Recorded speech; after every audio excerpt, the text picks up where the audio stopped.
blackest night falls from the skies. Darkness grows as all light dies. We crave your hearts and your demise. By my black hand, the dead shall rise. Say what you will about supervillains, they write killer heavy metal lyrics.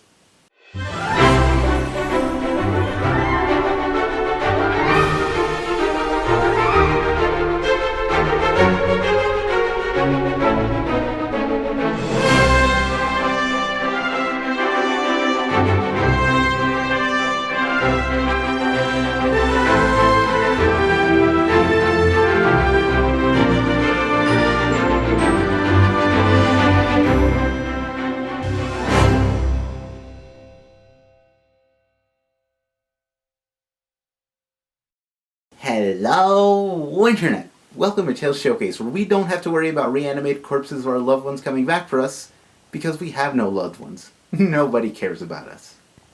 I'm your host, the Watcher of New Earth. Well, October has returned, and with it the review of spooky comics.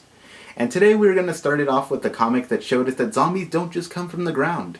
When all hell breaks loose, these suckers are going to be raining on us from the sky.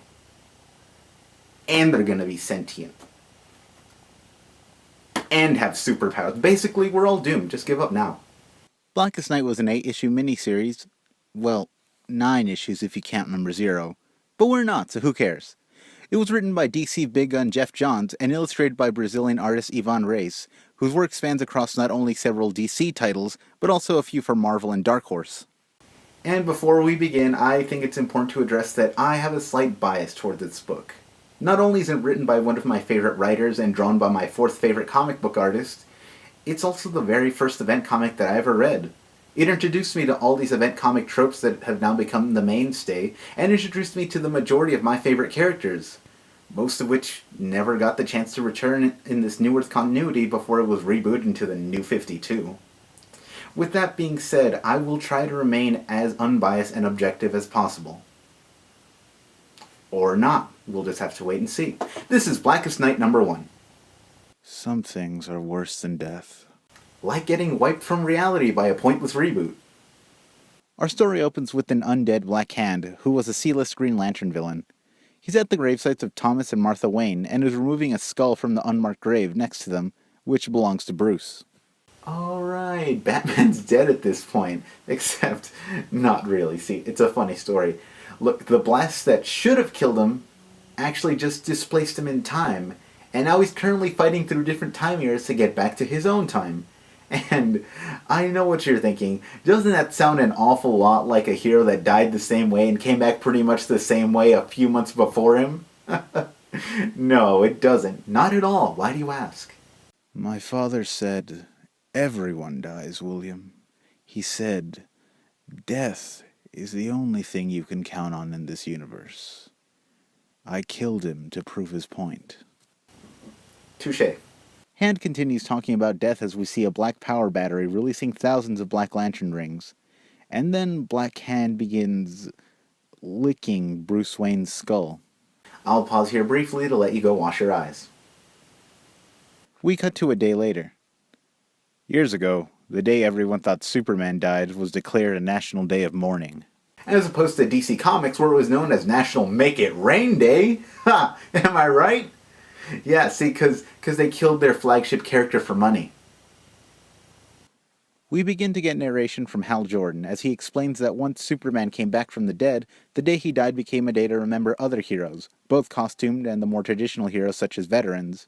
It was also a day to remember the innocents that couldn't be saved, such as the 7 million people Hal was unable to save when Coast City was destroyed. However, Hal has worked with many others and has restored Coast City to its original splendor. He flies by with his other Green Lantern allies, John Stewart, Guy Gardner, and Kyle Rayner. The Lanterns light a torch to commemorate the new city as he recounts how much all of them have lost. John Stewart losing fellow Green Lantern and love interest Katma Tui and being unable to stop the destruction of the planet Zanshi. Kyle Rayner, who's lost 2 girlfriends in his stint as Lantern, one an ordinary citizen killed by a supervillain, and the other being Jade, another fellow Lantern, and daughter of the Golden Age Green Lantern. And funnily enough, the happiest Lantern is Guy Gardner, whose girlfriend, former Justice League member Ice, did die, but she has since come back.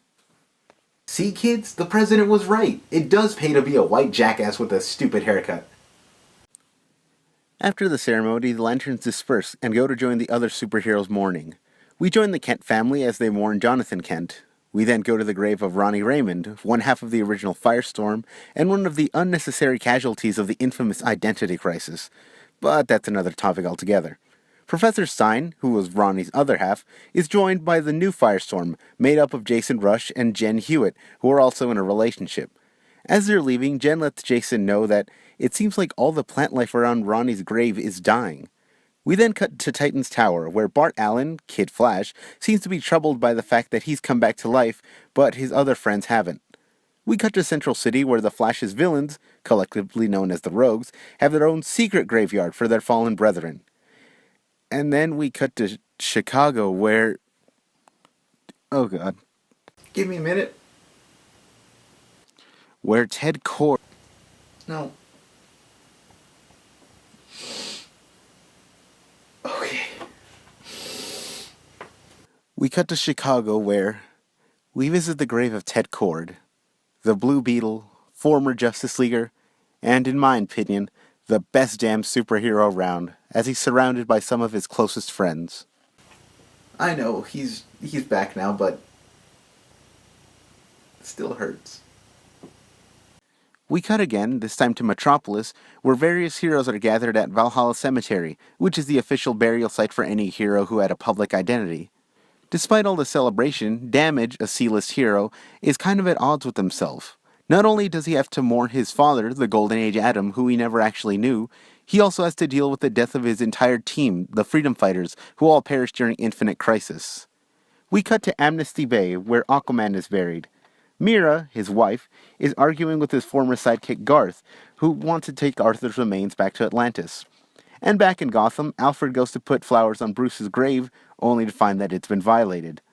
Back at the Justice League's headquarters, Hal meets up with the newly resurrected Barry Allen. Barry seems to be struggling with how much the world has changed since his death, considering the League now has to put their dead villains in a vault to avoid other people harvesting them. Barry turns to Hal and asks him how many of the friends have died since he did. Hal reluctantly shows him, and yeah, it's kind of astounding.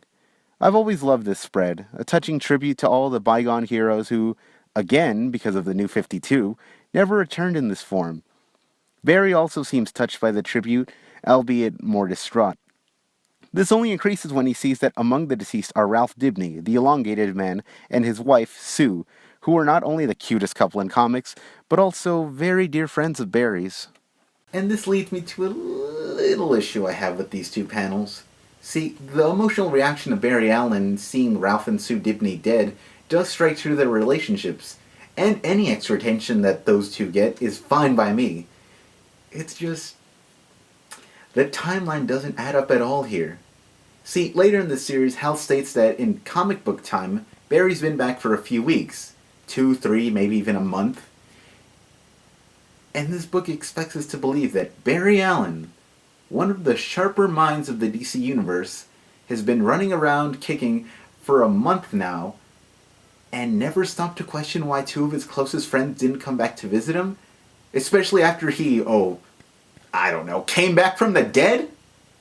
We cut to the city of St. Roche and the Stone Chat Museum, the base of operations of Hawkman and Hawkgirl. There, we are treated to a rather heated argument between Hawkman and his best friend, Ray Palmer, better known as the Atom. Apparently, Ray wants to visit the grave of his ex-wife, Jean Loring, and would like someone to accompany him. Hawkman adamantly refuses due to Jean being a psychopathic villain who killed the aforementioned Sue Dibny. And while I can see the Atom side of this argument, and while I do commend his ability to forgive, I mean, why would you go on a day that's meant to celebrate heroes? Your ex-wife turned into a straight-up supervillain and killed one of your closest friends. I mean, come on. But we'll get to that when we're discussing the mess that is Identity Crisis sometime in the future. Hawkgirl tries to talk Carter into reconsidering, but he refuses and blatantly states his hatred for Jean, while hinting at a seldom-seen soft side, as he's clearly shown to have been in distress while seeing the Atom in such a terrible emotional state. Back at the League's headquarters, Hal finishes explaining to Barry what happened to Ralph and Sue. Barry asks Hal about Carol Ferris, his old on-again, off-again love interest. Hal says they're not together, saying she's safer this way. We then cut to Carol in space in her Star Sapphire persona, fighting against the Sinestro Corps in what has to be one of the skimpiest superhero costumes ever. Don't worry though, in the New 52 they fix that right up, by simply adding black to wherever her skin would have been exposed. Brilliant! For you creeps though, first off, shame on you. Second off, don't worry, they've got you covered with Starfire's redesign. I really hate the New 52. Suddenly, Hal and Barry get a distress call from Alfred, who tells them about Bruce's grave. On Oa, the home base of the Green Lantern Corps, and the Guardians of the Universe, the Guardians oversee the war between all the different Lantern Corps, and begin to realize that they might have made a mistake somewhere down the line. However, just as they are about to call in every Green Lantern, one of the Guardians goes insane and rips apart another, removing his heart. I love how all the other Guardians must have just been standing by and just let this happen. They really are the worst.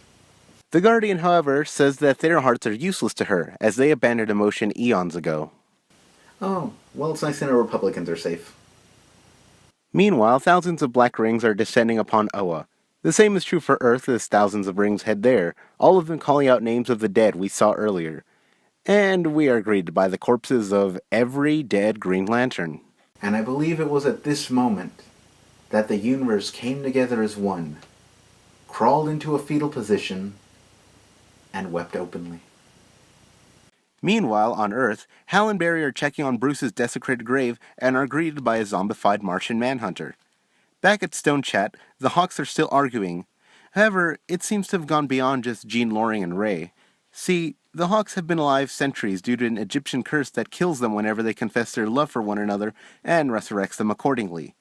Catch is, while Hawkgirl doesn't remember any of her past lives, Carter remembers all of them, and it's been taking its toll on his psyche as he's become increasingly violent with every life cycle. Despite not wanting to give in to the curse, Hawkgirl reluctantly admits that she has actually fallen in love with him once again, and she's promptly stabbed through the chest. Little known fact, ancient Egyptian curses are extremely punctual. Hawkman has little time to react before he's struck with a mace. Their attackers are revealed as the reanimated corpses of Ralph and Sue Dibney. Ralph greets his old friend. "Hi, you winged wonder!" Morning, Ralph. Sorry, I know it's a somber moment, it's just... I don't know when I'm going to be able to use that joke again. The corrupted, elongated man proceeds to savagely beat Hawkman, all the while taunting him by saying that Hawkgirl hated him and how he would never have what Ralph and Sue had. Hawkgirl attempts to reassure him before ultimately succumbing to her wounds. Carter yells in rage, swearing to kill whatever these things are. Ralph looks at him and simply says he can't, removing Carter's heart while Sue removes Hawkgirl's. The hearts are then absorbed as the caption box says that their power levels have grown 0.01% for each heart. The comic then ends as Black Hand enters with Bruce's skull as two rings emerge to claim the Hawks. My favorite comic book couple just killed one of my other favorite underrated superheroes. One that's beloved by hundreds of thousands of people all around the world. Oh, and Hawkman too. I'm sure someone will miss him.